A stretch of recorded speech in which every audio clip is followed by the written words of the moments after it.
सुरासुर मनुष्य दंड बंदिदम घोई घाई कम मलम पड़मामि बद्धमाणम तिथम धम्मस्य कत्तारम।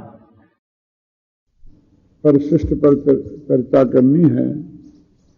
ज्ञान तत्व प्रज्ञापन, ज्ञेय तत्व प्रज्ञापन और चरणान योग चूलिका पर विस्तार से चर्चा हुई।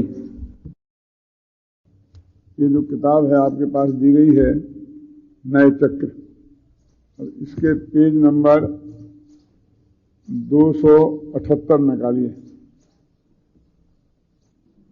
जिन 47 नयों की चर्चा इस परिशिष्ट में है, इसके करीब 78 पेजों में अपन ने उन 47 नयों का, जो कि आपके प्रवचन सार के 2-3 पेजों में है ना, ये 78 पेज में या इस नए चक्र में मौजूद है। चर्चा कल अपन ने आरंभ की थी कि शिष्य का ये प्रश्न ये है कि यह आत्मा क्या है और इस आत्मा को कैसे प्राप्त किया जा सकता है। तो आचार्य देव ने जवाब दिया था कि आत्मा की बात बहुत विस्तार से कही जा चुकी है और उसे कैसे प्राप्त किया जा सकता है इसका भी विवेचन हम कर चुके हैं। फिर भी तुम द्वारा प्रश्न करते हो तो हम संक्षेप में उसकी बात करते हैं। आचार्य महाराज को ये गंभीरता प्रश्न में ख्याल में आई कि शिष्य का जो ये प्रश्न है वो हल्के स्तर का नहीं है। पूरा प्रवचन सुनने, सार सुनने के बाद उसने ये प्रश्न किया है। इसलिए वो ये कहते हैं कि आत्मा का परिचय इसको जरा विस्तार से देना चाहिए। तो वो कहते हैं कि आत्मा एक द्रव्य है और प्रत्येक द्रव्य में अनंत गुण होते हैं। तो आत्मा में भी अनंत गुण धर्म है और उस आत्मा में जो अनंत गुण धर्म हैं वे एक एक धर्म एक एक नए से जाने जाते हैं। तो जितने आत्मा में गुण धर्म हैं उतने ही नए हैं।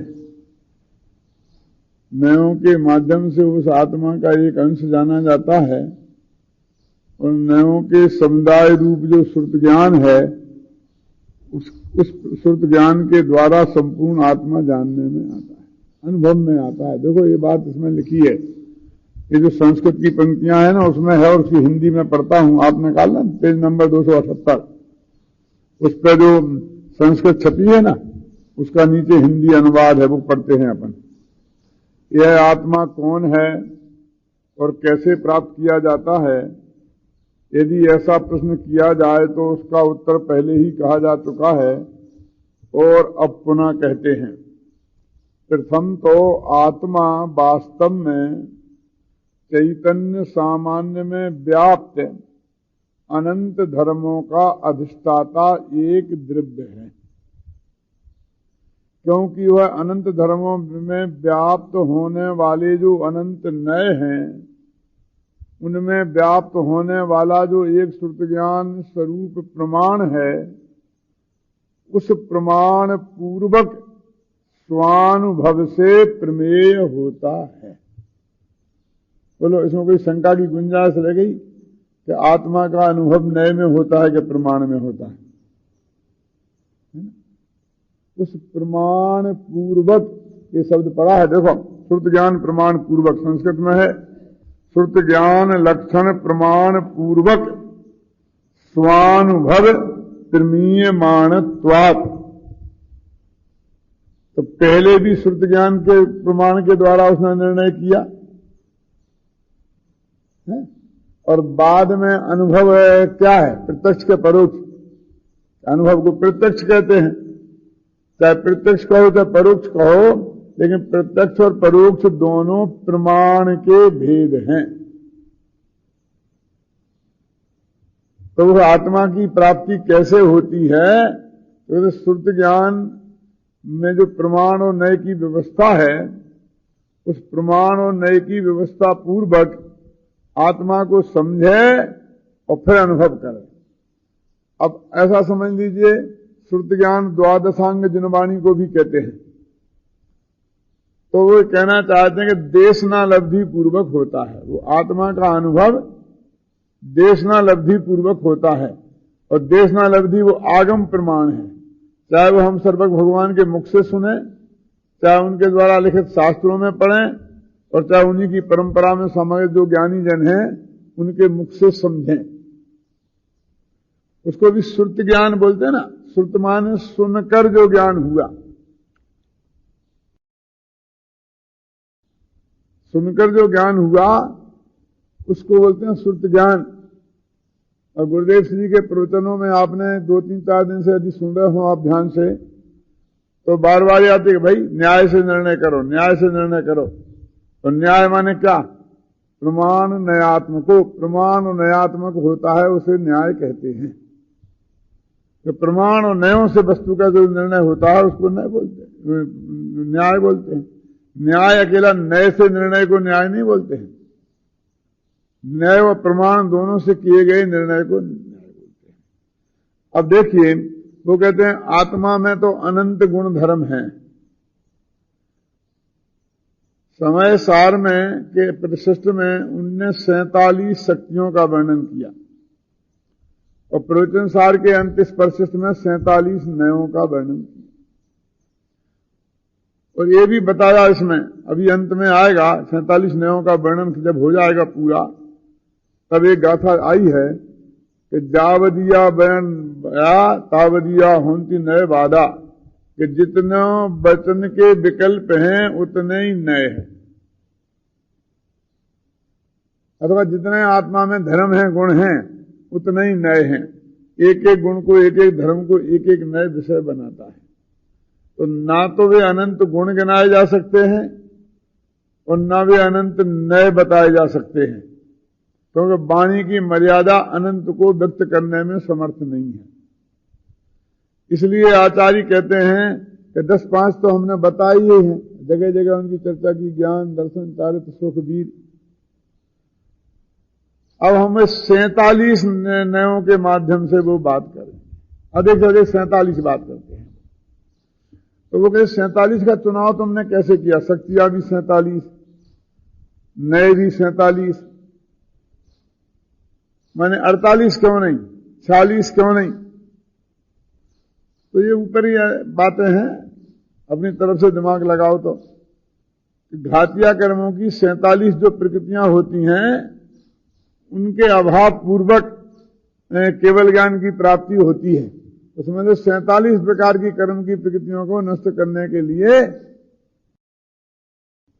मोहिनी की 28, ज्ञानावर्णी की 5, दशनावर्णी की 9, कितने हुई? 9, 5, 14 और 28, 14 थी 42, और अंतराय की 5, 47 है ना। तो मतलब घातिया कर्म जो प्राप्ति नाश करने के लिए 47 प्रकृतियों के नाश करने के लिए 47 शक्तियां और 47 नयों से उन्होंने वर्णन किया। समझ लो मोटा मोटा। और अब इन्होंने उनमें से उन धर्मों का, किन धर्मों का चुनाव किया? पहले तो एक बात है, समझो कि गुण और धर्म में क्या फर्क है, क्योंकि 47 शक्तियां वे गुण रूप हैं ज्यादातर, तो ये 47 नए हैं, ये सब ज्यादातर धर्म रूप हैं। यहां धर्मों को मुख्यता दी है, वहां गुणों को मुख्यता दी है। तो धर्म वो कहते हैं जो जोड़े से होते हैं, जिनमें ये नित्यत्व, अनित्यत्व, एकत्व, अनेकत्व। तो जो अनेकांत की व्याख्या की जाती है ना, एक तो एक अनंत धर्मात्मक वस्तु को अनेकांत कहते हैं, और दूसरी परस्पर विरोधी प्रतीत होने वाले जो धर्म हैं, उनकी एक ही वस्तु में सत्ता कैसे हो। तो उन्होंने यहां उन गुण धर्मों की बात की जो एक दूसरे के विरुद्ध हैं और जिनकी सत्ता एक जगह उपलब्ध होने में लोगों के मन में शंका हो सकती। वो नित्य है, कोई चीज अनित्य कैसे हो सकती है? वही है और वही नहीं है, वही एक है और वही अनेक है, ये कैसे हो सकता है? इसलिए उन्होंने यहां पर उन धर्मों को चुना अनेकांत की सिद्धि के लिए। ख्याल में ना, और उन्होंने उन नयों को सामने रखा। अब ये जो द्रव्यार्थिक पर्यार्थिक नए हैं और ये निश्चय व्यवहार नए हैं और नैगमादि 7 नए हैं, ये 47 नए उस शैली से कुछ बिल्कुल अलग टाइप के हैं। इनकी स्टाइल अलग है। कैसी है कि उन्होंने सारी दुनिया को 2 भागों में बांटा, द्रव्यार्थिक और पर्यार्थिक नए के विषय में। अपने आत्मा को समझना है तो 2 भागों में बांट दिया, बस द्रव्यार्थिक और पर्यार्थिक, पूरा आत्मा आ गया। ख्याल में है ना? निश्चय व्यवहार में किया तो उनको 2 भागों में बांट दिया और एक तरफ पूरा आत्मा आ गया, दूसरी तरफ उसका पर पदार्थ आ गए। लेकिन इन 47 नयों में पर से तो कोई संबंध नहीं।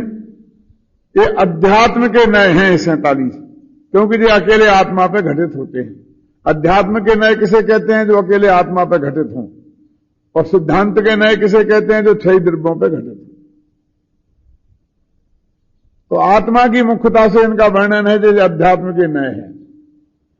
और अब आत्मा पर घटित होते हैं तो इन्होंने एक नए का विषय एक धर्म होता है और बाकी जो अनंत धर्म है वो उन्हें उस वक्त गौण कर देते हैं। जैसे वहां 2 भागों में बांटा है द्रव्य और पर्याय के रूप में, ऐसा यहां नहीं बांटा है। जैसे वहां पर निश्चय और व्यवहार में संयोग और असंयोग का ज्ञान कराया है, अथवा भेद और अभेद का ज्ञान कराया है, वैसा यहां नहीं कराया है। वो तो कहते हैं कि एक पूरे आत्मा को पकड़ना हो तो उसके एक धर्म से भी पकड़ा जा सकता है। क्या? कैसे पकड़ा जा सकता है? एक अखंड वस्तु है, एक किताब है। इस किताब को पकड़ने के लिए आप कोई जरूरी नहीं कि पूरी किताब को पकड़ें। इसका एक कॉर्नर पकड़ करके भी पूरी किताब आपकी पकड़ में आ सकती है। आ सकती है ना? तो आत्मा का एक धर्म पकड़ो तो पूरा आत्मा पकड़ में आ सकता है। वो कहते हैं क्योंकि आत्मा वो वस्तु इतनी बड़ी है कि हम पूरी पकड़ नहीं सकते। हम एक कोने से पकड़कर उस पूरी आत्मा हमारी पकड़ में आ जाए, हम वो बुद्धि से आपको ये बात कर रहे हैं। लेकिन ये ध्यान रखना कि हमने यदि बकरी का कान पकड़ा है तो हमें कान इष्ट नहीं है, पूरी बकरी अभीष्ट है, उसे हमें अपने पास रखना है। तो ऐसे हमने एक धर्म से आत्मा को पकड़ा है तो वो एक धर्म हमें अभीष्ट नहीं है। उस धर्म के माध्यम से उस धर्मी आत्मा को पकड़ना है। धर्मी माने धर्मात्मा नहीं, अनंत धर्मों का अधिष्ठाता, उसका नाम धर्मी। और अधिष्ठाता माने महाविद्यालय का अधिष्ठाता नहीं, वो उन अनंत धर्मों जिसमें विद्यमान है उनका अखंड पिंड। समझे ना? तो कहते पकड़ना है धर्मी को और पकड़ते हैं धर्म के माध्यम से। टीवी पे आता है किसी आदमी को पहचानने के लिए तो पूरे आदमी को पकड़ना है, लेकिन कहते जिसके गाल पर एक तिल का निशान है, जिसमें एक सफेदी का निशान है, इस एक चीज को, एक वस्तु से उस पूरे आदमी को पकड़ने का प्रचार किया जाता है ना। तो कहते हैं हम एक एक धर्म के माध्यम से बात करेंगे, लेकिन उस धर्म को नहीं पकड़ना है, धर्मी को पकड़ना है। तो एक एक धर्म तो एक एक नए का विषय है और पूरा धर्मी प्रमाण का विषय है। तो पकड़ना है नए से, और पकड़ना है किसे? नए के विषय को नहीं, प्रमाण के विषय को पकड़ना है। अनंत गुणों का अखंड पिंड भगवान आत्मा प्रमाण का विषय है। ये कुछ लोगों की समझ में ही नहीं आता। न प्रमाण की कैसी कैसी व्याख्याएं की जाती हैं, कि ये जो अपना द्रव्यगुण पर्याय है ना, इसको बोलते प्रमाण का विषय, इसके बाहर जाना नहीं। क्यों? प्रमाण में अटकना नहीं है, सूत्र चलता है ना गुरुदेव का एक, उसकी कैसी कैसी व्याख्या करते हैं। लेकिन भाई साहब, ये प्रमाण के बाहर जो पर पदार्थ हैं वे प्रमाण के विषय हैं कि नहीं? तो प्रमाण के बाहर कौन जा सकता है? क्यों सारा जगत प्रमेय है और उसके बाहर तो कोई जा ही नहीं सकता है। ये क्या कह रहे हैं? एक अपेक्षा वो भी है, लेकिन ये अपेक्षा उनने उड़ा दी दिमाग में से, और फिर प्रमाण के विषय में नहीं अटकना, मतलब नए के विषय में जाना। तो ये तो कहते हैं शुद्ध ज्ञान के प्रमाण से जानी हुई वस्तु वो अनुभव का विषय है, और अनुभव वो स्वयं प्रमाण है, वो अनंत गुण। तो एक धर्म को पकड़ोगे तो धर्म को पकड़ना के धर्मी को, धर्मी तो प्रमाण का विषय है और धर्म नए का विषय है। तो पकड़ना है एक धर्म से और पकड़ना है किसको? धर्मी को।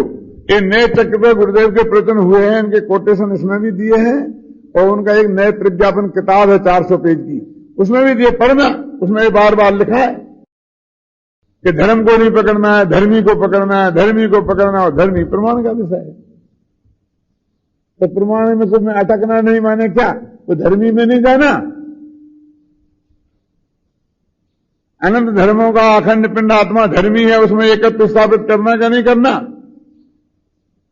ये प्रवचन सार के 47 नयों का ये मूल मुद्दा है, ये समझना। अब वो यहां कह रहे हैं कि उन जो 47 नयों की चर्चा हम आपसे करेंगे, तो उन 47 नयों में सबसे पहला तो उनने द्रव्य और पर्याय नय लिया है क्या? लेकिन ये द्रव्य पर्याय नय वो द्रव्यार्थिक पर्यायार्थिक नय जैसे नहीं है। उनका विषय तो यह है कि पूरे द्रव्य को दो भागों में बांट दिया, और ये तो कहते हैं कि आत्मा के अनंत धर्मों में एक द्रव्य नाम का धर्म है आत्मा में, तो एक पर्याय नाम का धर्म है अनंत धर्मों में। अब देखो, पर्याय नाम का धर्म का नाम भी पर्याय हो गया। अब इसे भी पर्याय कहते हैं, कोई नहीं जानते ये पर्याय गुण है कि पर्याय? बोलो, इधर गुण है ना, धर्म है ना, पर्याय नाम का धर्म है ना एक आत्मा में, और एक द्रव्य नाम का धर्म है, एक गुणों का पिंड नाम वाला द्रव्य नहीं है। आत्मा के अनंत धर्मों में एक गुण का नाम, एक धर्म का नाम द्रव्य है। अब द्रव्य शब्द का ये अर्थ होता है, बोलो कितने लोगों का ध्यान है इस पर? बड़े बड़े पंडितों की बात करता हूं, जाके पूछ लेना सब आप। और पर्याय शब्द का ये अर्थ होता है, ये कितने लोगों का ध्यान है? जबकि समय सार में, प्रवचन सार में तो लिखा है, 47 नयों में लिखा है, नए प्रज्ञापन में भी लिखा है, और अपने नए चक्र वाली किताब में भी लिखा है, लेकिन ध्यान देते ही नहीं, तो क्या करें? अब वो क्या कह रहे हैं कि द्रव्य नाम का जो नय है, और द्रव्य नाम का जो धर्म है, वो वास्तव में धर्मों का वर्णन है, नयों का नहीं है। 47 नय हम कहते हैं, वास्तव में तो 47 धर्मों का वर्णन है। नए तो उस धर्मों को ज्ञान का विषय बनाने वाले, वहां 47 शक्तियां और यहां 47 धर्म। नए तो उन्हें बसाने वाले ज्ञान के अंश हैं। तो वो कहते हैं कि एक द्रव्य नाम का जो धर्म है उसका क्या काम? तो कहते हैं उसका ये काम है कि उदाहरण दिया इन्होंने पट की भांति, ताने और बाने और पट का उदाहरण दिया है। पढ़ लेना आपकी इस किताब में शांति से, क्योंकि मैं पढ़ पढ़ के बताऊंगा तो अपने 1 घंटे में काम पूरा नहीं होगा। सुनो, तंतु और पट का उदाहरण दिया। तंतु और पट क्या? ताना बाना समझते हो? जो कपड़ा बुनते हैं तो जो लंबा खींच दिया जाता है उसे बोलते हैं ताना, और जो उसमें एक आड़ा ऐसा डाल डाल करके वो बुनते हैं ना, उसे बोलते हैं बाना।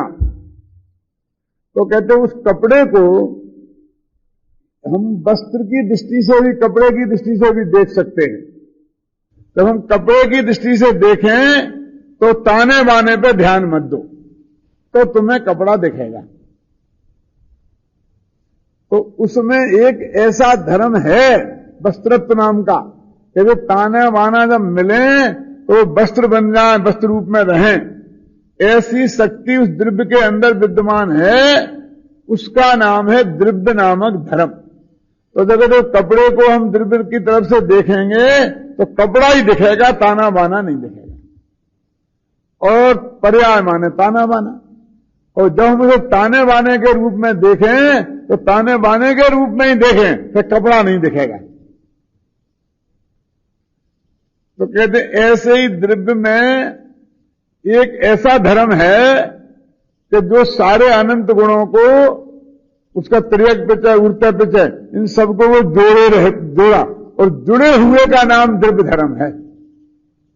तो द्रव्य धर्म से देखें तो भगवान आत्मा गुण पर्याय रूप नहीं, गुण पर्यायों का अखंड पिंड दिखाई देगा, बस आत्मा दिखाई देगा, गुण दिखाई नहीं देंगे, प्रदेश दिखाई नहीं देंगे, पर्याय ताना बाना नहीं दिखना चाहिए। और जब पर्याय की तरफ से देखें तो गुण पर्याय दिखना चाहिए। ऐसे दो धर्म हैं, उनका नाम है द्रव्य नय और पर्याय। अब इसके बाद उन्होंने क्या किया है, द्रव्य नय और पर्याय नय के बाद में देखो, मैं पढ़ के बताता हूं, 280 पृष्ठ पर थोड़ा देख लो। वह अनंत धर्मात्मक आत्मद्रव्य द्रव्य नय से पट की भांति चिन्हमात्र है, और पर्याय नय से तंतु की मात्र की भांति दर्शन ज्ञानादिमय है। ख्याल में आ गया ना। अब देखिए पेज नंबर 281 पर दूसरा पैरा पढ़ें। भगवान आत्मा अनंत धर्मों का अखंड पिंड है। अनंत धर्मात्मक यह भगवान आत्मा अनंत नयात्मक श्रुत ज्ञान रूप प्रमाण का विषय है। इस अनंत धर्मात्मक भगवान आत्मा में चैतन्य सामान्य है स्वरूप जिसका, ऐसा एक द्रव्य नामक धर्म भी है। इस द्रव्य नामक धर्म को विषय बनाने वाले नय का नाम ही द्रव्य नय है। इसी प्रकार इस भगवान आत्मा में ज्ञान दर्शनादि रूप परिणमित होना है स्वभाव जिसका, ऐसा एक पर्याय नामक धर्म भी है। इस पर्याय नामक धर्म को विषय बनाने वाले नय का नाम है पर्याय नय। जो आपको मैंने बात बताई वही बात इसमें लिखी है, बाकी विस्तार से समझना हो तो इसमें समझना। अब इसके बाद में सप्तभंगी के उनने 7 नए लिखे। ये 47 का चक्कर कैसे हो गया? जब जोड़े से होते हैं तो जोड़े का विभाजन तो 47 में तो बन ही नहीं सकता। क्या 46 बनेंगे कि 48 होना चाहिए, 23 जोड़े बनेंगे या 24 जोड़े बनने चाहिए? तो ये 47 का चक्कर कैसे खड़ा हो गया कि सप्तभंगी के उनने 7 नए डाले बीच में, तो वे बाकी के तो जोड़े के हो गए 20 जोड़े, ये 40, और बाकी सप्तभंगी के 7, ऐसे 47 नए हो गए। वास्तव में तो 36 ही नए हैं जोड़े वाले, बाकी वो आएगा अभी जो वर्णन देखना है। मतलब मोटा मोटा आप समझ लो कि 47 का चक्कर क्या है। अब इस सप्तभंगी के जो 7 नए हैं, देखो इसमें सप्तभंगी का स्वरूप बड़े विचित्र तरीके से समझाया। आपने सप्तभंगी तरंगिणी पढ़ी होगी और अनेक अंश शादवाद पढ़े होंगे, और न्याय के विषयों में पढ़े होंगे। वो यहां ये कह रहे हैं कि अस्तित्व, नास्तित्व, अस्ति नास्ति, अवक्तव्य, अस्ति अवक्तव्य, नास्ति अवक्तव्य, और अस्ति नास्ति अवक्तव्य। अब वहां तक ये संयोगी है, एक त्रिसंयोगी भंग है, एक दुसंयोगी भंग है। इसमें क्या स्टाइल दी है? इसमें यह दी है कि आत्मा में एक अस्तित्व नाम का धर्म है, उसको विषय बनाने वाला अस्तित्व नहीं। एक नास्तित्व नाम का धर्म है, उसको विषय बनाने वाला नास्तित्व नहीं। और एक अस्तित्व नास्तित्व नाम का धर्म है, दोनों मिला के नहीं। अस्तित्व नास्तित्व जिसका नाम है वो एक तीसरा धर्म है। एक का नाम बिहारी, एक का नाम लाल, एक का नाम बिहारी लाल। तो बिहारी लाल नामक व्यक्ति बिहारी और लाल मिलकर नहीं बने हैं, तो बिहारी लाल नाम का व्यक्ति बिल्कुल तीसरा व्यक्ति जुदा है। क्या समझ गया? तो एक तो अस्तित्व नास्तित्व नाम का एक तीसरा ही धर्म है। अब इनका क्या काम है बताऊंगा, घबराना नहीं, अभी पहले समझ लो। ऐसे ही अवक्तव्य नाम का एक धर्म है आत्मा में। ऐसा नहीं है कि हम वाणी से बोल नहीं सकते इसलिए आत्मा को अवक्तव्य कह दिया। आत्मा फात्मा में तो अवक्तव्य कुछ है नहीं, अब हम नहीं बोल सकते, ये तो हमारी कमजोरी हुई। क्यों? इसलिए हमने आत्मा में एक अवक्तव्य नाम का धर्म ठोक दिया। कहते ऐसा नहीं है, वास्तव में उसमें अवक्तव्य नाम का एक धर्म है। तो आत्मा में ऐसी शक्ति पड़ी हुई है कि ये वाणी से कहा ना जा सके। ऐसी सूक्ष्मता जो आत्म स्वभाव में पड़ी है उसका नाम है अवक्तव्य नाम का धर्म। और इसके अलावा एक अस्थि अवक्तव्य नाम का एक धर्म अलग है। ऐसा नहीं अस्तित्व अलग और अवक्तव्य अलग, इन दोनों को मिला के नहीं बना है जी। एक नास्ति अवक्तव्य नाम का धर्म अलग है और एक अस्थि नास्ति अवक्तव्य धर्म। ऐसे 7 धर्म यानी 7 गुण 7 शक्तियां भगवान आत्मा में हैं और उनको विषय बनाने वाले ये 7 नए हैं। ये अद्भुत बात है, ये जो 47 नयों की बात है। अब ये कहते हैं कि इन धर्मों का काम क्या, इनका स्वभाव क्या। तो इन्होंने एक उदाहरण चुना, बहुत मार्मिक उदाहरण है वो। एक आदमी हाथ में धनुष बाण लिए है और उसने धनुष पर बाण को लगा दिया और बाण लोहे का है और ऐसा खींच के खड़ा हो गया। समझ गए? फोटो लेके आप समझ जाएंगे। ऐसे एक आदमी खींच के धनुष को खड़ा हो गया। उस आदमी को उन्होंने उदाहरण बनाया। किस आदमी को? जो इस तरह से खींच के धनुष बाण को खड़ा हो गया है ना, उस आदमी को उन्होंने उदाहरण बनाया। अब वो क्या कह रहे थे वो समझना है। कितनी बढ़िया तरीके से इन्हें 4 बातें समझाई है। कौन? द्रव्य क्षेत्र काल भाव। वो कहते हैं कि वो जो बाण है लोहे का है, वो बाण पे घटाया है, आदमी पे नहीं। वो बाण लोहे का है। ये लोहे तो उसका द्रव्य हुआ, बाण का। बाण का लोहे क्या हुआ? द्रव्य।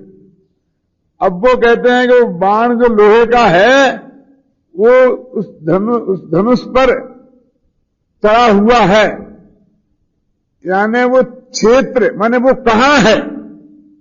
तो वो जो म्यान में उधर वो क्या होता है, बाण रखने का तूणीर होता है ना, वो तूणीर में नहीं रखा बल्कि वो धनुष पे चढ़ा हुआ है, ये उसका क्षेत्र है। और वो संधान दशा में है, ऐसा हिता हुआ है एकदम। वो उसका काल है और वो लक्ष्योन्मुख है। जहां उसे जाना है, जहां जाकर जिसको घायल करना है, वो लक्ष्य की तरफ उसकी नोक है, वो लक्ष्योन्मुख है, ये उसका भाव है। ऐसा बाण लेना जो द्रव्य क्षेत्र काल भाव वाले। तो ऐसी प्रत्येक वस्तु ऐसी लेना। जैसे मैंने उदाहरण दिया था ना कि तुलसी मस्तक जब न दे तब धनुष बाण ले हाथ। मुझे मुरली बजाने वाला श्री कृष्ण नहीं चाहिए, ये नचैया के भैया नहीं चाहिए। मुझे तो राक्षसों का दलन करने वाला राम जैसा कृष्ण चाहिए, तो मैं तुम्हें भी नमस्कार कर सकता हूं। माने उस अवस्था से परिणत चाहिए, अकेला द्रव्य नहीं चाहिए। क्या चाहिए? द्रव्य क्षेत्र काल और भाव सब चाहिए। अब जो पर्यायों से भिन्न द्रव्य वालों की बात सुनने वालों को जरा अटपटा लगेगा। क्या समझ में है ना? तो 4 वो अकेले लोहे के बाण की बात नहीं है, अकेले बाण की बात नहीं है, लोहे के बाण की बात है। वो धनुष के मध्य में स्थित बाण की बात है, समझे ना? संधान दशा वाले बाण की बात है और लक्ष्योन्मुख बाण की बात है। ऐसा असंख्यात प्रदेशी, अकेले आत्मा की बात नहीं है, असंख्यात प्रदेशी आत्मा की बात है, अनंत गुण वाले आत्मा की बात है और अनादि अनंत आत्मा के वाले की बात है। मैंने अकाल से अखंड माने पर्यावरण वाला कहने में जरा आपको डर लगता है ना, इसलिए मैं अनादि अनंत वाला आत्मा, ऐसा आत्मा वो हमारा विषय है। तो वो कहते उसके द्वारा उन्होंने ये 7 चीजें घटित करी, एक उदाहरण देकर के। लक्ष्योन्मुख बाण की भांति भगवान आत्मा सुद्रव्य क्षेत्र काल भाव से है, परद्रव्य क्षेत्र काल भाव से नहीं है। तो ऐसी 7 बातें घटित की। तो कहते अस्तित्व नाम का जो धर्म है उसका क्या काम है? कि उसकी सत्ता को कायम रखना। वो है कभी है। तीन है का मतलब क्या? पहले है का मतलब था, दूसरे है का मतलब है, और तीसरे है का मतलब रहेगा। तो त्रिकाम है उसका। और नाम कि पर आत्मा में नहीं है, उसका नाम नास्तित्व धर्म नहीं है। किसी पर का आत्मा में प्रवेश नहीं हो। आत्मा के चारों तरफ जो वज्र की दीवार खिंची है कि जिससे कोई परदेव का प्रवेश आत्मा में नहीं हो सकता है, उस वज्र की दीवार का नाम नास्तित्व धर्म है। चारों तरफ माने बाहर बाउंड्री पे नहीं, पूरे प्रदेश पर वो खचित है। माने ऐसी शक्ति भगवान आत्मा में ही विद्यमान है कि कोई उसमें प्रवेश नहीं कर सके और वो पर में प्रवेश नहीं कर सके। ये नास्तित्व धर्म का काम है। और ऐसी जो मिला हुआ वो नास्तिक धर्म है, वो तीसरा वो उसका क्या काम है कि ये दोनों परस्पर विरोधी धर्म एक साथ उस आत्मा में रहें, उनमें रहने में कोई तकलीफ नहीं हो, ऐसी शक्ति उसके अंदर है, उसका नाम है अस्ति नास्ति धर्म। समझ में? बहुत संक्षेप में मैंने सारा मर्म बता दिया। ऐसे ही वस्तु की जो आत्मा की स्थिति है वो वाणी में पूरी तरह आ ही नहीं सकती। ये वाणी की कमजोरी नहीं है अकेली। ये कहते हैं आत्मा में भी ऐसा एक धर्म है तो पूरी तरह वाणी में नहीं आता है। वो वाणी की कमजोरी के कारण वक्तव्य हो गया और वाणी मजबूत होती तो वक्तव्य हो जाता, ऐसा नहीं है। वो आत्मा में एक ऐसा धर्म। इस तरह इन्होंने 7 धर्मों आत्मा में हैं, उनका वो जो उनके नाम है, इस तरह का ये काम है उनका। अस्थि और अवक्तव्य धर्म दोनों आत्मा में एक साथ रहें, उनमें कोई न रहने में कोई तकलीफ नहीं हो, ऐसी एक शक्ति आत्मा में है। ऐसा समझ लेना, हर एक में लगाना। जैसे अपने होते हैं गवर्नमेंट में एक पुलिस डिपार्टमेंट है, एक सेना डिपार्टमेंट है, फिर उन सेना में भी उन्हें थल सेना, जल सेना, नभ सेना है, और उसके अंदर में भी एक उनके अलग अलग हो गए ना, जो इमरजेंसी में दौड़ के जाते हैं, उनमें नाम ज्यादा जानता नहीं, कई डिपार्टमेंट हैं। अब वो कई डिपार्टमेंट अलग अलग हो गए हैं, तो वो कहते हैं ये जांच करेगी चोरी की, ये सीबीआई करेगी कि पुलिस करेगी, ये कौन करेगी, तो वो झगड़ा है। तो फिर कहते हैं सबकी एक डिपार्टमेंट और बनाओ, उसका नाम क्या है? समन्वय डिपार्टमेंट। इन अलग अलग डिपार्टमेंटों में समन्वय करें, नहीं तो क्या होता है ना, तो आज सड़क बनाने वाले आते हैं, सामने सड़क बना जाते हैं, कल बिजली वाले आते हैं, तो खोद के गड्ढा करके अपने बिजली का तार निकाल देते हैं, क्यों? और बस वो सड़क से बरसों तक वही पड़ी रहती है। फिर उसके बाद में तीसरे आते हैं तो वे अपने खुद के अपने काम से निकाल लेते हैं। वाटर वर्क्स वाले आते हैं तो वे नाली खोल देते हैं। तो कहते हैं उनमें एक समन्वय हो कि जहां वो खोदें वहां वो दूसरा डिपार्टमेंट फटाफट उसको ठीक कर दे, नहीं तो वही ठीक करे, वैसी नहीं छोड़े। तो समन्वय का नहीं होता है तब तक सब गड़बड़ होती कि नहीं होती। तो भगवान आत्मा में ये वो सब समन्वय की व्यवस्था है। ऐसे जो बन गए हैं अस्थि और नास्ति और अवक्तव्य, 3 धर्म एक साथ रहें और उन रहने को कोई तकलीफ नहीं हो, ऐसी व्यवस्था एक है, शक्ति आत्मा में है, उसका नाम है अस्थि नास्ति अवक्तव्य नाम का धर्म। तो उसको विषय बनाने वाला है। इस तरह 7 नयों के द्वारा उन्होंने बात बताई। तो 2, 7, 9 नए हो गए ना।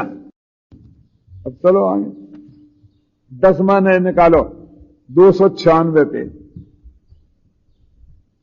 देखो मैं संक्षेप में जरूर कर रहा हूं, लेकिन कोई बात अस्पष्ट नहीं छूटी है।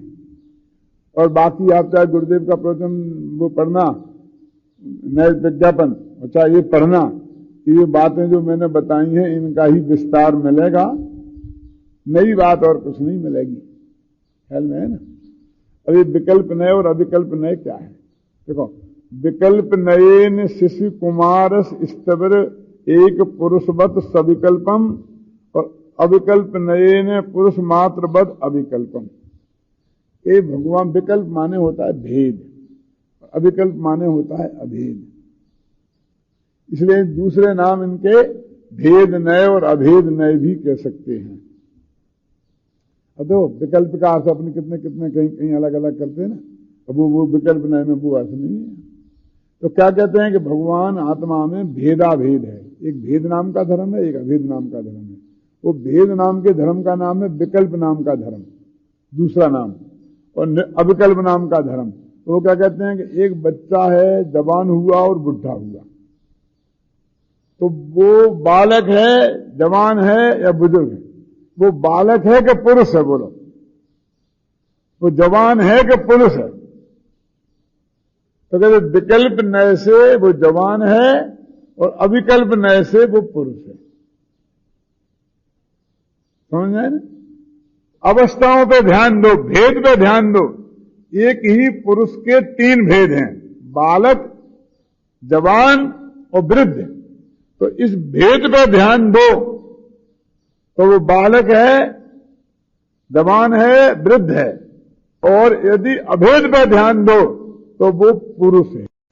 जैसे अपन ने यहां बैठने की व्यवस्था की, तो कौन पुरुष इधर बैठे और महिलाएं उधर, बालक कहां बैठे हैं, बालिकाएं कहां बैठे हैं, आपने तो बता ही नहीं। वृद्ध कहां बैठे हैं, वृद्ध महिलाएं कहां बैठे हैं, उनकी तो आपने कोई व्यवस्था रखी नहीं। जवान कहां बैठे हैं, बोलो कभी प्रॉब्लम हुई है? तो यहां कौन से नए ने आपका काम किया? वो जो अविकल्प नय है कि आप बालक, वृद्ध और जवान ऐसे भेद पुरुष में मत करो। ख्याल में है ना? बस पुरुष को पुरुष रहने दो तो ये समस्या खड़ी नहीं होगी। ये उन्होंने ये विकल्प न है, ये भेद न है, ये अभेद न है। चलो, ये सब लिखा है, मैंने निशान तो बहुत लगा के रखे हैं इसमें, और पढ़ के बता देता हूं आपको। तो देखो, यह पेज नंबर 297, यहां विकल्प का अर्थ भेद है और अविकल्प का अर्थ अभेद है। जिस प्रकार एक ही पुरुष, बालक, जवान और वृद्ध इन अवस्थाओं को का धारण करने वाला होने से बालक, जवान और वृद्ध ऐसे तीन भेदों में विभाजित किया जाता है, उसी प्रकार भगवान आत्मा भी ज्ञान, दर्शनादि गुणों एवं मनुष्य, तिरंच, नरक, देवादि अथवा बहिरात्मा, अंतरात्मा, परमात्मा आदि पर्याय के भेदों में विभाजित किया जाता है। तथा जिस प्रकार बालक, जवान और वृद्ध अवस्थाओं में विभाजित होने पर भी वह पुरुष खंडित नहीं हो जाता, रहता तो वह एकमात्र अखंडित पुरुष ही है, उसी प्रकार ज्ञान, दर्शनादि गुणों और नरकादि अथवा बहिरात्मादि पर्यायों के द्वारा भेद को प्राप्त होने पर भी भगवान आत्मा रहता तो एक अखंड ही है। तात्पर्य यह है कि भगवान आत्मा में एक विकल्प नामक धर्म है, जिसके कारण आत्मा गुण पर्यायों के भेदों में विभाजित होता है। अतः इसे भेद नामक धर्म भी कह सकते हैं। ये सब है, ऐसा पढ़ लेना। जो मैंने आपको बात बताई ना, वही सब बातें इसमें हैं, लिखी हुई हैं। अब देखिए, ये कितने नए हो गए अपने? 11। अब वो 4 नए, दृढ़, क्षेत्र, काल और भाव, ये 4 निक्षेपों वाले दिए। मैंने आपसे बोला था ना कि जोड़े वाले नए तो 36 ही हैं। वो 4 नए हो गए, कौन वाले? एक नए निक्षेपों वाले तो 40 हो गए, तो 7 हो गए सप्तभंगी वाले, ऐसे 47 हैं। तो जोड़े वाले तो सिर्फ 18 ही जोड़े हैं। अब नाम नए, स्थापना नए, द्रव्य नए और भाव नए नाम से आत्मा में ये 4 धर्म हैं। जैसे अपने किसी का आत्मा नाम रखा, किसी का पुरुष नाम रखा, किसी का हुकुमचंद नाम रखा, तो कहते ऐसा एक नाम नाम का धर्म है आत्मा में। इसलिए तो हमें नाम रख देते हैं और काम चल जाता है। यदि नाम नाम का धर्म नहीं होता तो ये व्यवहार संभव ही नहीं था। अकेले निक्षेप से काम नहीं चलता।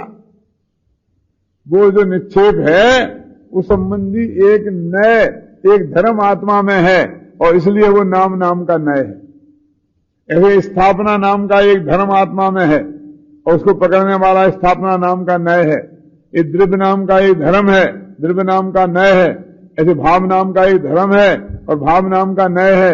ये सब पंच कल्याणक प्रतिष्ठा महोत्सव वगैरह, समझे ना, ये सब स्थापना निक्षेप से ही होते हैं, इसी नय से है वो वर्णन सब।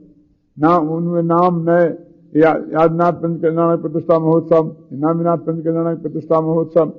वो प्रतिष्ठाएं तो सभी मूर्तियों की होती हैं, तो वो नाम नय से है। अब इस मूर्ति को भगवान मान लिया, वो स्थापना नय से है। इस तरह से तो वो कहते कि ये सब बाहर की क्रिया के लिए पंडितों की थोपी हुई नहीं है। गुरुदेव फरमाते थे, किनसे जो मूर्ति वाले ने, मूर्ति विरोधी संप्रदाय है ना, थानकवासी हैं, तारणपंथी हैं, उनको लक्ष्य करके कहते थे, वे खुद तारणपंथी संप्रदाय से आए थे, कि भैया एक दिन प्रतिमा के लिए अकीर्तम चैत्यालय है, और अकीर्तम चैत्यालय वो सब मानते हैं, तारणपंथी भी मानते हैं और थानकवासी भी मानते हैं। तो अकीर्तम चैत्यालय और उसमें अकीर्तम जन्मबिंब है, तो मूर्ति नहीं होना चाहिए, कहां से लाए? कि बनाना नहीं चाहिए और बना के अपन को नहीं रखनी चाहिए क्योंकि मुसलमान तोड़ देते हैं। तो वो तो तात्कालिक बात हुई, और ये वस्तु व्यवस्था तो त्रैकालिक है। कोई संकट के काल में कुछ हो गया और अपन ने नहीं किया, कभी ना हमारा मकान तोड़ दिया, तो मकान नहीं बनाना चाहिए, बिना मकान के रहना चाहिए। और कल कोई हमारे कपड़े छीन लेगा तो फिर हम कपड़े नहीं पहनने चाहिए। गुंडे आकर के मां बहनों के कपड़े छीन लें, उन्हें नंगा कर दें, तो उन्हें कपड़े नहीं पहनना चाहिए, क्योंकि कपड़े पहनेंगे तो लोग छीनेंगे, उन्हें कपड़े नहीं पहनेंगे तो छीनेंगे क्या, मूर्ति नहीं होंगे तो तोड़ेंगे क्या। और अकेला एक तो अकीर्तन चैत्यालय का उदाहरण देते हैं वो, और दूसरा उदाहरण ये देते हैं कि स्थापना नाम का नय है, स्थापना नाम का निक्षेप है। तो ये काय के लिए है? जब स्थापना नए और स्थापना निषेध के अनुसार पंच कल्याणक हुआ है, तो जनागम के अनुसार हुआ ना। तो अपन तुम्हें पेश करते हैं, फलाने प्रतिष्ठा पाठ में ये लिखा है कि नहीं लिखा है, और वो ऐसे प्रमाण पेश करते थे। ये 47 नयों में से पंच कल्याणक प्रतिष्ठा निकालते थे, है ना। तो ये 4 नयों संबंधी, 4 निक्षेपों संबंधी 4 नए हैं। अब निकालिए पेज नंबर 303 और 16वां 17वां नय है। एक सामान्य नय और एक विशेष नय, है ना। पेज नंबर 303 के नीचे की 4 पंक्तियां पढ़िए। आत्मद्रव्य सामान्य नय से हार माला कंठी के डोरे की भांति व्यापक है। सामान्य माने व्यापक, और विशेष नय से एक मोती की भांति अव्यापक है। अब हार तो एक वस्तु है, तो वो हार व्यापक है कि अव्यापक है? हार काय का नाम है? सुनो, डोरा और मोती, इन दोनों का ही नाम नहीं, दोनों तो हैं ही। उन दोनों का एक विशेष अवस्था में गुथा होना, तो अवस्था शामिल है। अवस्था के लिए बात कर रहा हूं, समझना। तो मोती एक कटोरी में अलग रखे और डोरा एक जगह अलग रखा, उसको हार कहोगे आप? बोलो, समझ में है ना। तो पर्याय बिना द्रव्य कैसे कह सकते हो? माने उन डोरा माने गुण, मोती माने पर्याय। अब वे डोरा किसी मोती में एक व्यवस्थित रूप से गुथे हों, उसका नाम हार। हार माने द्रव्य, समझेंगे ना। एक व्यवस्थित क्रम में गुथे हों, उसका नाम हार।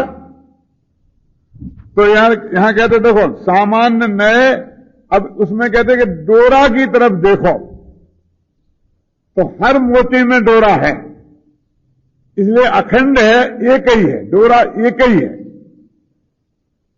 और यदि एक एक मोती की तरफ देखो, डोरा की तरफ देखो ही नहीं, दिखता भी नहीं है वो, तो बिल्कुल मोती जुदे जुदे हैं। तो सामान्य नय से हार एक है और विशेष नय से अनेक है। इसी बात है। अब दोनों बातें हैं, वस्तु में तो दोनों बातें एक साथ हैं। अब हमारा जिस धर्म की तरफ हम देखेंगे वो धर्म दिखाई देगा, जिसकी तरफ नहीं देखेंगे वो दिखाई नहीं देगा।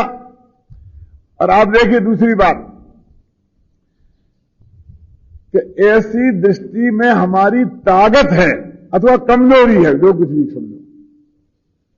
ये जो अपने राजमल जी हैं ना प्रेस वाले, जो जयपुर प्रिंटर्स में काम करते थे, तो मेरी सब किताबों की पहले वो पूरी प्रूफ रीडिंग वगैरह वही करते थे। तो वो ये कहते थे कि जब मैं प्रूफ रीडिंग करता हूं तो उसकी विषय वस्तु मेरे कुछ ख्याल में नहीं आती, बस वो कान माते ही ख्याल में आते हैं, स्पेलिंग मिस्टेक ही ख्याल में आती हैं, सेटिंग ही ख्याल में आती हैं। जब मैं उसी किताब को घर में जाकर शांति से बैठ के पढ़ता हूं तो विषय वस्तु। अभी मैंने जब पीएचडी की थी तो मैंने टोडर मोक्ष मार्ग प्रकाश कम से कम 25 दफे पढ़ा होगा, और 21 तरह पर एक दफे सिर्फ उसका एक वचन और बहुवचन का प्रयोग टोडर जी ने कैसे किया, ऐसे देखने के लिए मोक्ष मार्ग प्रकाशक पढ़ा और सब जगह एक वचन और बहुवचन का निशान लगा दिए। पूरे मोक्ष मार्ग प्रकाशक में 2 ही प्रयोग मिले, अरहंतान को नमस्कार हो और अरहंतन को नमस्कार हो। माने कहीं नी लगा करके वो बहुवचन बनाते हैं और कहीं ना लगा करके बहुवचन बनाते हैं, लेकिन पूरा देखे बिना कैसे निर्णय करेंगे, तीसरा प्रयोग नहीं है। समझ में आया ना आपके में? तो ऐसे ही फिर पुरुष की अपेक्षा स्त्रीलिंग और पुल्लिंग का प्रयोग कैसे किया, उत्तम पुरुष मध्यम पुरुष का प्रयोग कैसे किया, तो एक तरफ अकेले उदाहरण की दृष्टि से देखा, उदाहरण उन्होंने कौन कौन से दिए, कैसे कैसे दिए हैं। चौथी दफा फ्रेज जिसे कहते हैं कहावतें, उन कहावतों की दृष्टि से देखा। 8वीं दफा भाषा की दृष्टि से पढ़ा, 6वीं दफा सिद्धांत की दृष्टि से पढ़ा, समझ में ना। 7वीं दफा स्टाइल की दृष्टि से पढ़ा। तो जिस दृष्टि से पढ़ा वही दिखाई देता है और दूसरा कुछ दिखाई नहीं देता। ऐसी अपनी दृष्टि में शक्ति है, इसको कमजोरी नहीं कहते हैं कि साहब अपनी ज्ञान में कमजोरी है, तो सब बातें एक दफा ख्याल में नहीं आती हैं, एक समय में एक ही बात ख्याल में आती है। एक कमजोरी नहीं है, ऐसा आत्मा में एक धर्म है क्योंकि वो एकाग्र चित्त, एक चित्त की एकाग्रता गुण है कि दोष, नहीं तो वो बारीकी सोच में जा नहीं सकते हैं, उपयोग चारों तरफ फैला रहे तो। अब इसीलिए क्या है कि सब आपकी किताबों में इतनी बढ़िया हैं, आपके व्याख्यान इतने बढ़िया होते हैं, तो विरोधी लोगों को वो समझ में क्यों नहीं आते हैं।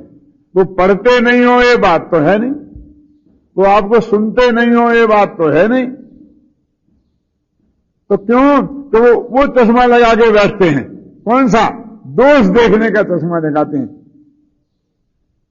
उनकी दृष्टि उन मास्टरों जैसी है जो बच्चों की कॉपी जांचने के लिए लाल पेंसिल लेके बैठते हैं, और जहां बढ़िया सही लिखा होता है चुपचाप देखते चले जाते हैं, और जहां कोई गलती दिखी और उनकी पेंसिल डंक मार देती है बिच्छू जैसा। क्या वो उनकी लाल पेंसिल कहां चलती है? गलती पे ही चलती है ना। वो उन मास्टरों जैसे हैं, जिंदगी भर दूसरों की गलती निकालते रहते हैं, अपनी गलती नहीं निकालते हैं। जिनकी गलती निकालते हैं वो अगली साल अगली क्लास में चले जाते हैं और वे उसी क्लास में बने रहते हैं। वे 10 साल से 6वीं क्लास ही पढ़ा रहे हैं, मास्टर जब 6वीं से विद्यार्थी 16वीं तक पहुंच गए।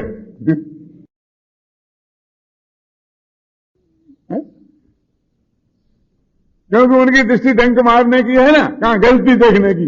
इसलिए ऐसे ही उन श्रोताओं की, उन पाठकों को गलती देखने के लिए जो पढ़ते हैं उन्हें गलती ही दिखाई देंगी, असली माल दिखाई देता ही नहीं। और दूसरी दृष्टि गुरुदेव जैसी है, ये भी लाल पेंसिल लेके बैठते थे, लेकिन जहां बढ़िया मार्मिक बात दिखी वहां उनकी पेंसिल चलती थी। उसे हम डंक मारना नहीं कह सकते, उसे हम सहलाना कह सकते हैं, प्रेम से हाथ फेरना कह सकते हैं, क्योंकि तो उनकी निगाह अच्छी चीज पे जाती थी। वो अपने निशान कहां लगाते थे? अच्छी चीज पे। हम डायरी में नोट करते हैं अच्छी चीज, बहुत बढ़िया बात है यहां, और वो कौन गलती है उसे अपनी डायरी में नोट करके फटाफट से अखबार में देना, ये करना ये करना ये करना ये करना। इसलिए धर्म सर्माभ्युदय एक ग्रंथ है महाकवि हरिश्चंद्र का, तो उन्होंने एक श्लोक लिखा है, अहो खलस्यापि महोपे योगा स्नेह द्रोहायत परशीलनेन। खली का भी बहुत बड़ा उपयोग है। खली समझते हैं ना, वो जो गाय भैंस को खिलाई जाती है। अहो खलस्यापि महोपे योगा क्यों? स्नेह द्रोहा, यद्यपि उसमें से तेल निकल गया है, क्योंकि परसील लेने, क्योंकि उसको हमने पेला है, फिर भी बहुत उपयोग है। कि क्या उपयोग है? कि गाय को खिला दो तो खूब दूध देती। क्षीरन क्षरवंतो त्यदे गावा, खूब दूध देती है। तो कहते खल माने दुष्ट लोगों का भी बहुत बढ़िया उपयोग है। खल माने दुष्ट लोग, क्योंकि यत परसील लेने, उनकी कितनी सेवा करो, कितनी चापलूसी करो, उनसे कितने खुश रखने की कोशिश करो, लेकिन वो आपको देखेंगे तो दोष ही देखेंगे। तो उससे क्या है कि हमारे दोष निकल जाते हैं, वे दोष बताते हैं सारी दुनिया को, तो हम अगली दफा वो गलती सुधार लेते हैं। इसलिए उनका भी बहुत बड़ा उपयोग है। तो ये नए उस दृष्टि का नाम है कि एक को गौण करके एक को देखना, तो ये आत्मा की विशेषता है, आत्मा का दोष नहीं है। देखो पेज नंबर 307, सर्वगत नय और असर्वगत नय, ये तो वही नय है। तो आत्मा सबको जानता है, इस दृष्टि से सर्वगत, और सब में जाता नहीं है और पदार्थ उसमें आते नहीं है, इसलिए उस नय का नाम है असर्वगत। जो सर्वगत, असर्वगत, शून्य नय और अशून्य नय ख्याल में आए ना, और ज्ञान गे अद्वैत नय और ज्ञान गे तो द्वैत नय, ये जो 6 नयों का जोड़ा है, 3 जोड़े हैं। मतलब अब ये 3 जोड़े काय के लिए हैं? बहुत मार्मिक बात है। जैसे कि समय सार में पहले ज्ञान शक्ति, फिर दृष्टि शक्ति है ना, और फिर सर्वज्ञत्व शक्ति। अरे ज्ञान शक्ति में सर्वज्ञत्व आ गई ना, दृष्टि में सर्वदर्शित्व आ गई नहीं, कि उसमें तो अकेला ये आया कि जानना स्वभाव है आत्मा का, सबको जानना नहीं आया। क्योंकि नहीं लोग ये जानने में कहेंगे तो अकेले आत्मा को जानना कह देंगे, सबको जानना नहीं कहेंगे। इसलिए उन्होंने सर्वज्ञत्व शक्ति अलग रखी, सर्वदर्शित्व शक्ति अलग रखी। उनने आत्मदर्शित्व और आत्मज्ञत्व शक्ति नहीं रखी, क्योंकि ये डर ही नहीं था कि कोई आत्मा को जानने वाला नहीं मानेंगे। ऐसे ही ये 6 नए यहां रखे हैं, ये सब ज्ञान से संबंधित हैं, ये जानने की प्रक्रिया से संबंधित हैं। कि आत्मा सर्वगत है, माने सबको जानने का एक उसमें धर्म है। क्या काम है इसका? इस धर्म का काम ये कोई विकार नहीं है, ये कोई विकृति नहीं है। ये पर को जानने का जो स्वभाव है वो दृष्टि के विषय में आता है, क्योंकि ये गुण है, ये धर्म है, और गुणों का अखंड पिंड भगवान आत्मा है। गुण भेद का निषेध है, गुण का निषेध थोड़ी है। सबको जानने का इसका स्वभाव है, सब में को जानता है, इसको सर्वगत, कहीं जाता नहीं है अपने आत्मा से निकल के, इसलिए इसमें एक असर्वगत नाम का स्वभाव है। तो फिर वो ये कहते हैं कि ये तो फिर जब सब में चला गया आत्मा, तो अपने में तो शून्य हो जाएगा, अपने में तो कुछ रहेगा ही नहीं।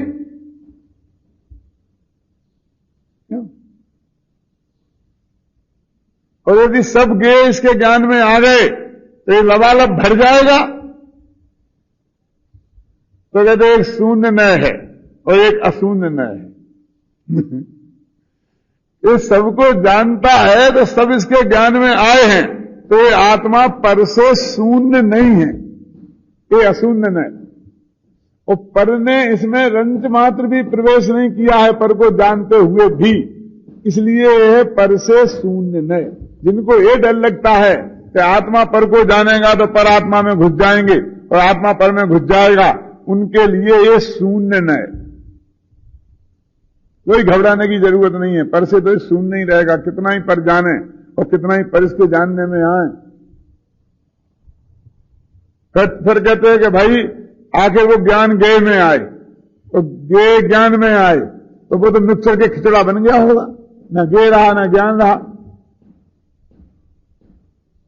तो ये ज्ञान गे द्वैत में और ज्ञान गे अद्वैत में। एक ऐसा धर्म है कि ज्ञान में गे आते हैं लेकिन फिर भी मिलते नहीं, उनमें द्वैत पना माने जुदा जुदा पना बना रहता है। और बिल्कुल पूरी तरह जानने में आ जाते हैं, मानो एकाकार हो जाते हैं। इसलिए अद्वैत नहीं भी है, मिल भी जाते हैं और नहीं भी जाते, फिर अनेकांत है हर जगह, वो क्या करें। और अपेक्षा लगा करके है। अब ये कहते 47 नए गुरुदेव के पढ़ लेते एक दफे, तो ऐसी पागलपन की बातें नहीं करते। ये पागलपन की बातें हैं जो चलती हैं अपने धर्म के नाम में। एक दफे शांति से पढ़ें, बस खत्म, बिल्कुल निष्पक्ष भाव से। इसको पंडित हुकुमचंद की किताब समझ के नहीं पढ़ें, इसे गुरुदेव श्री के प्रवचन समझ के पढ़ें, क्योंकि वो सब उनके कोटेशन दिए विद प्रूफ। गुरुदेव की को नहीं समझ के जिन्हें गुरुदेव में श्रद्धा नहीं है, वे ने अमृतचंद की पंक्तियां समझ के पढ़ें, फिर देखो कैसे समझ में नहीं आती है। पेज 3 नए यहां हो गए ना, देखो अभी पेज नंबर 311 पर सबसे नीचे की पंक्तियां पढ़ते हैं। सर्वगत असर्वगत शून्य एवं अशून्य नयों के माध्यम से यह बात स्पष्ट हो जाती है कि यह भगवान आत्मा ज्ञेयों को जानता तो है, पर उनमें जाता नहीं है, उनमें प्रवेश नहीं करता। इसी प्रकार ज्ञेय ज्ञान द्वारा जाने तो जाते हैं, पर वे ज्ञान में प्रविष्ट नहीं होते। ज्ञान ज्ञान में रहता है और ज्ञेय ज्ञेय में रहते हैं। दोनों के अपने में सीमित रहने पर भी ज्ञान ज्ञेय द्वारा जाने जाते हैं। इसी वस्तुस्थिति को ये नए इस प्रकार व्यक्त करते हैं कि सर्वज्ञों को जानने के कारण आत्मा सर्वगत है और ज्ञेयों में न जानने के कारण असर्वगत है, तथा ज्ञान में ज्ञेयों का अप्रवेश के कारण आत्मा ज्ञान ज्ञेयों से शून्य है, खाली है, और ज्ञेयों को जानने के कारण ज्ञेयों से अशून्य है, ज्ञेयों से भरा हुआ है। देखो आया, इतना जान लेने पर भी यह जिज्ञासा शेष रह जाती है कि ज्ञान में ज्ञात होते हुए ज्ञेय ज्ञान से भिन्न है या अभिन्न, ज्ञान ज्ञेय में अद्वैत है या एक में एक है या द्वैत है अनेक हैं। इस जिज्ञासा की पूर्ति के लिए यहां कहा जा रहा है कि ज्ञान ज्ञेय अद्वैत नय से ज्ञान में झलकते हुए ज्ञेय पदार्थ ज्ञान से अभिन्न हैं, अद्वैत हैं, एक हैं, और ज्ञान ज्ञेय द्वैत नय से ज्ञान में झलकते हुए ज्ञेय पदार्थ ज्ञान से भिन्न हैं, द्वैत हैं। करना है ना, ये 6 नहीं, भले ये याद भी रह सकते हैं सब, ये जोड़े से याद रखो, समझे ना, तो ये सारी चीजें आपके ख्याल में रहेंगी। देखो अभी निकालो 316 पेज, घड़ी बहुत तेजी से भाग रही है ना। ये तो मैंने आपको विधि बता दी है ना, तो यदि बाकी के कुछ नयों की चर्चा नहीं भी हो पाएगी तो भी आप उस विधि पर ध्यान देंगे तो सब समझ में आ जाए। चाबी दे दी ना तिजोरी की, आपको खोल के माल निकाल लो, लेकिन थोड़ी तकलीफ तो करनी पड़ेगी, माल खोलना तो पड़ेगा, निकालना तो पड़ेगा ना। ये स्वभाव नय और अस्वभाव नय क्या है? देखो, आत्मद्रव्य स्वभाव नय से जिसकी किसी के द्वारा नोक निकाली जाती है, ऐसे पेने कांटे की भांति संस्कारों को निरर्थक करने वाला है। तो ये क्या प्रकरण चल रहा है? ये कह रहे हैं कि भाई ये बताओ कि ये आत्मा को संस्कारित किया जा सकता है क्या नहीं? ये अपन कहते हैं ना, संस्कार डालना है, संस्कार डालना है, बच्चों में धार्मिक संस्कार डालना है, तो आत्मा को संस्कारित किया जा सकता है क्या नहीं? अब इस प्रश्न का जवाब है, तो एक कहते हैं कि किया भी जा सकता है और नहीं भी किया जा सकता। यह जैन धर्म का अनेकांत। तो कहते कैसे कि जैसे लोहार ने एक लोहे का कांटा बनाया तो वो संस्कारित किया हुआ है, और एक बबूल के पेड़ पे बबूल का कांटा लगा, वो संस्कारित माने स्वभाव से ही कांटा बन गया, उसे किसी ने नहीं बनाया। ऐसा लगा। ऐसे ही भगवान आत्मा में एक ऐसा धर्म है कि वो उस स्वभाव नय से उसमें संस्कार नहीं डाले जाते, सारे संस्कारों से प्रभावित रहता है। चंदन विष व्यापै नहीं लिपटे रहत भुजंग, इस स्वभाव की चर्चा है। और एक ऐसा धर्म है कि जिसके द्वारा संगत ही गुण उपजे, संगत ही गुण जाए, और बांस फांस और मिश्री एक ही भाव, संस्कार किया गया। ये कह रहे दोनों धर्म आत्मा में है, ये कोई अपेक्षाएं बाहर से लगाई हुई नहीं है। यदि वो संस्कार बिल्कुल भी नहीं होता तो देशनालब्धि का कोई मतलब ही नहीं था,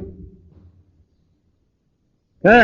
और यदि संस्कार से ही काम होता होगा तो निसर्ग सम्यक दर्शन होता ही नहीं, है ना।